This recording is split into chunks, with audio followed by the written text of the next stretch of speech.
সুপ্রিয় দর্শক, আমি তন্ময় স্বাগত জানাচ্ছি চ্যানেলের ডিজিটাল প্ল্যাটফর্ম থেকে। দেশের ফুটবল প্রেমীদের জন্য যে ম্যাচটি এখন সবথেকে বেশি আকাঙ্ক্ষার সেটি হচ্ছে বাংলাদেশ এবং হংকংয়ের মধ্যকার ম্যাচটি। আমরা সবাই জানি যে এশিয়ান কাপ বাছাইয়ের ম্যাচে আগামীকাল রাত ৮টায় জাতীয় স্টেডিয়ামে হংকংয়ের মুখোমুখি হবে বাংলাদেশ। এই ম্যাচটি বাংলাদেশের জন্য খুবই গুরুত্বপূর্ণ, কারণ টুর্নামেন্টে টিকে থাকতে জয়ের বিকল্প নেই টাইগারদের সামনে।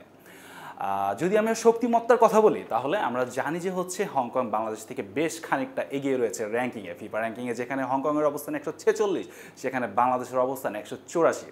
বাংলাদেশ কিছুটা পিছিয়ে থাকলেও হামজা দেওয়ান চৌধুরী, সামিত সোম, জামাল ভুঁইয়াদের উপস্থিতি লাল সবুজের প্রতিনিধিদের একটি বাড়তি অনুপ্রেরণা যোগাবে, সেটা বলাই যায়। আমি যদি একটু বাংলাদেশের গ্রুপটার কথা বলি, এই গ্রুপে বাংলাদেশের সাথে হংকং ছাড়াও রয়েছে সিঙ্গাপুর এবং ইন্ডিয়া।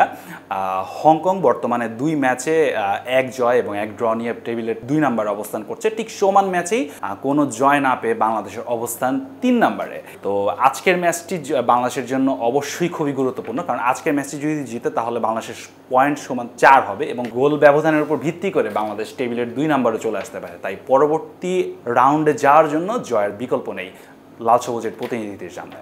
এই ম্যাচটি ঘুরে কিন্তু যথেষ্ট হাইপ রয়েছে দেশের ক্রীড়াঙ্গনে। আমরা জানি যে মুহূর্তে টিকিট ছাড়া হয় ম্যাচের, সেই মুহূর্তে ঠিক ২৪ মিনিটের মাথায় সব টিকিট বিক্রি হয়ে গিয়েছে। আমরা বুঝতেই পারছি যে কতটা আগ্রহ নিয়ে মানুষ অপেক্ষা করছে ম্যাচটি দেখার জন্য। আপনিও চাইলে ম্যাচটি দেখতে পারেন স্টেডিয়ামে না গিয়েও। খেলাটি সরাসরি সম্প্রচার করবে ইমপ্রেস টেলিফিল্মের ওটিটি প্ল্যাটফর্ম আইস্ক্রিন। আপনারা প্লে স্টোর কিংবা অ্যাপ স্টোর থেকে আইস্ক্রিন ডাউনলোড করে সাবস্ক্রিপশনের মাধ্যমে সরাসরি উপভোগ করতে পারবেন ম্যাচটি।